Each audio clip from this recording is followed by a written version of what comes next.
نحمده ونصلي ونسلم على رسوله الكريم اما بعد بسم اللہ الرحمن الرحیم۔ نماز کا ترجمہ۔ کل اتحیات مکمل ہو گئی تھی، تشہد، اشہد ان لا الہ الا اللہ، میں گواہی دیتا ہوں کہ اللہ کے سوا کوئی عبادت کے لائق نہیں، واشہد ان محمدا عبدہ ورسولہ، اور میں گواہی دیتا ہوں کہ محمد صلی اللہ علیہ وسلم اللہ تعالیٰ کے بندے اور اس کے رسول ہے۔ اب درود شریف کا ترجمہ۔ اللہم صلی علی محمد وعلی آل محمد، اے اللہ محمد صلی اللہ علیہ وسلم پر رحمت بھیج اور آل محمد پر رحمت بھیج۔ آسان سا ترجمہ ہے۔ صلی کا معنی رحمت، اے اللہ محمد صلی اللہ علیہ وسلم پر رحمت نازل فرما اور محمد صلی اللہ علیہ وسلم کی آل اولاد پر بھی رحمت نازل فرما۔ نماز کی سنتیں پچھلے سبق میں بتایا تھا کہ دونوں طرف سلام پھیرنا، یہ بھی سنت ہے، اور اب یہ ہے کہ پہلے دائیں طرف سے شروع کرنا، پہلے پھر بائیں طرف، اور امام صاحب سلام پھیرتے وقت فرشتوں کو، نیک جنات کو اور مقتدیوں کو سلام کی نیت کریں گے، یہ بھی سنت ہے۔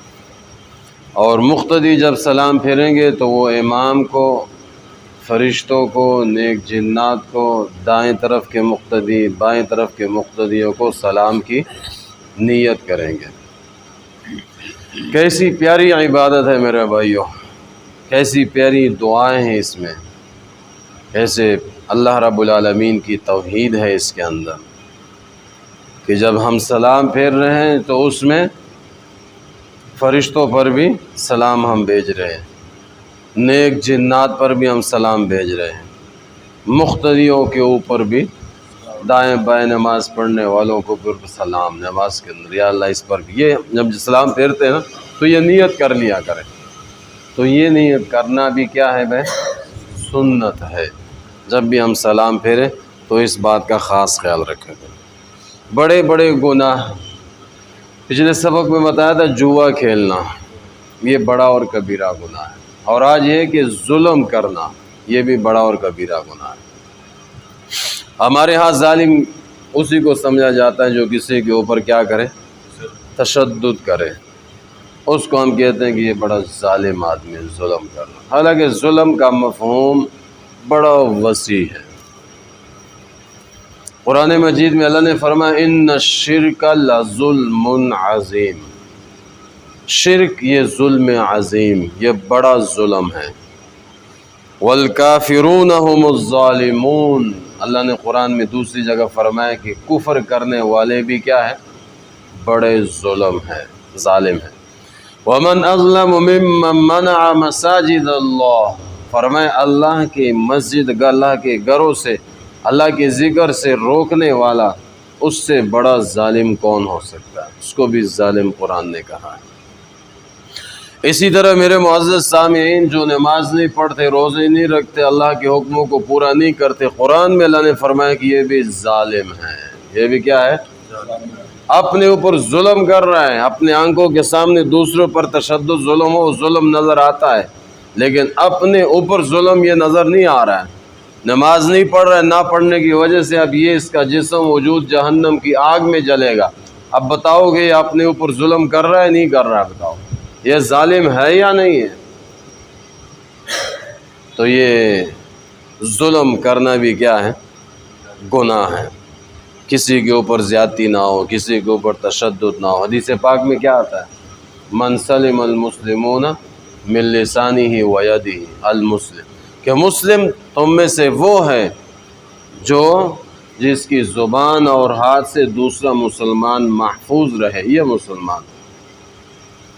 بڑے بڑے گناہ، اس کے نقصانات، گناہوں کے نقصانات، پچھلے سبق میں بتایا تھا کہ جب آدمی کے اندر دنیا کی محبت آ جاتی ہے، موت سے نفرت پیدا ہو جاتی ہے، تو اللہ تعالیٰ دشمن کے دل سے رعب کو نکال دیتے ہیں اور پھر ظالم حکمرانوں کو مسلط کر دیا جاتا ہے اور ان کے دلوں کے اندر غیظ و غضب، غصہ رعائی کے بارے میں پیدا فرما دیتے ہیں، پھر وہ عوام پر ظلم کرتے ہیں۔ اور میرے معزز سامعین، آج یہ ہے کہ گناہوں کا، برائیوں کا، نافرمانیوں کا سب سے بڑا نقصان وہ یہ ہے کہ اللہ کریم کی ذات ناراض ہو جاتی ہے۔ اللہ کریم کی ذات، محسن حقیقی ناراض ہو جاتا ہے، معبود حقیقی ناراض ہو جاتا ہے، مسجود حقیقی ناراض ہو جاتا ہے۔ ہمارے اوپر دنیا کے اندر کوئی احسان کرے، کوئی ہمارے ساتھ نیکی کر لے، تو ہم زندگی بھر اس کا احسان نہیں بھولتے ہیں، ہم اس کی بات کو مانتے ہیں۔ ہماری کوشش یہ ہوتی ہے کہ یہ ہم سے ناراض نہ ہو جائے، میں اس کے کام آ جاؤں۔ یہاں اس فیکٹری میں ہم کام کرتے ہیں، ہماری کوشش یہ ہوگی کہ میاں صاحب ہم سے ناراض نہ ہو جائے، حالانکہ ہم اپنی محنت کی مزدوری لیتے ہیں، پھر بھی کوشش میاں صاحب ناراض نہ ہو، ناراض ہو گئے تو کام خراب ہو گیا۔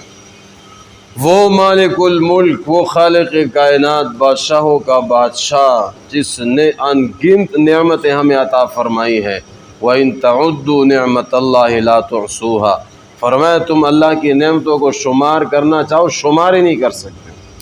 اللہ نے پیدا کیا، اللہ پاک نے ہمیں جو ہے نا زندگی دی، نوجوانی دی، آنکھوں کا ٹھیک دیکھنا نعمت، کانوں کا ٹھیک سننا نعمت، زبان کا ٹھیک بولنا نعمت، ہاتھ پاؤں کا ٹھیک ہونا چلنا، یہ ساری کی ساری اللہ کی نعمت ہیں۔ دن رات ہیں اور اسی طرح چاند سورج ستارے ہیں، آسمان و زمین ہے، کتنی مخلوقات، کتنی نعمت ہے۔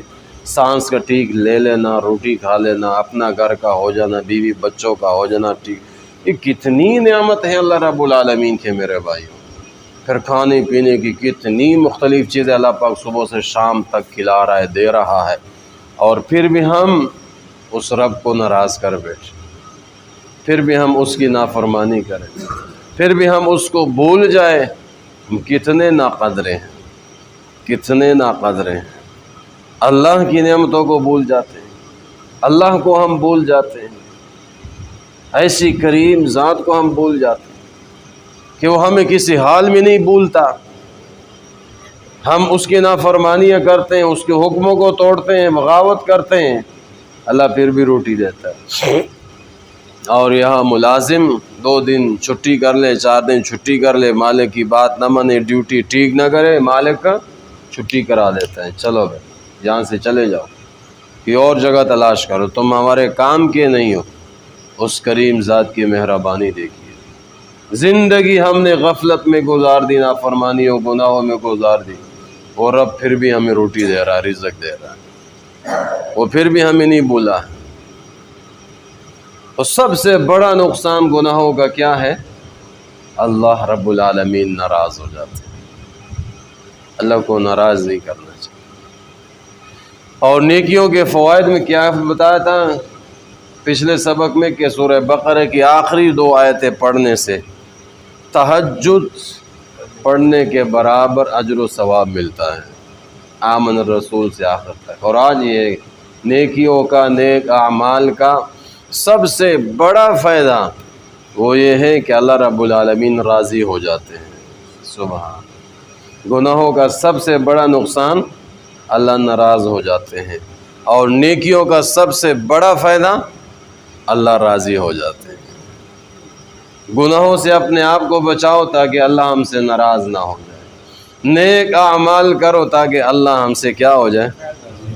جب اللہ رب العالمین راضی ہو جائیں گے، حدیث قدسی میں اللہ تمہارے اوپر برکتیں نازل فرمائے گا، ایسی ایسی جگہ سے برکتیں اور رزق عطا فرمائے گا، تمہارے وہم و گمان میں بھی نہیں ہوگا۔ آج ہم حقیقی رب کو بھول چکے ہیں، حقیقی محسن کو بھول چکے ہیں، معبود حقیقی کو بھول چکے ہیں، اس لیے پریشانیاں ہیں، بیماریاں ہیں، مسائل ہیں۔ اللہ رب العالمین سے دعا ہے کہ اللہ مجھے اور آپ کو عمل کی توفیق نصیب فرمائے۔ الحمدللہ رب العالمین الرحمن الرحیم والعاقبة للمتقين والصلاة والسلام على سيد الأنبياء والمرسلين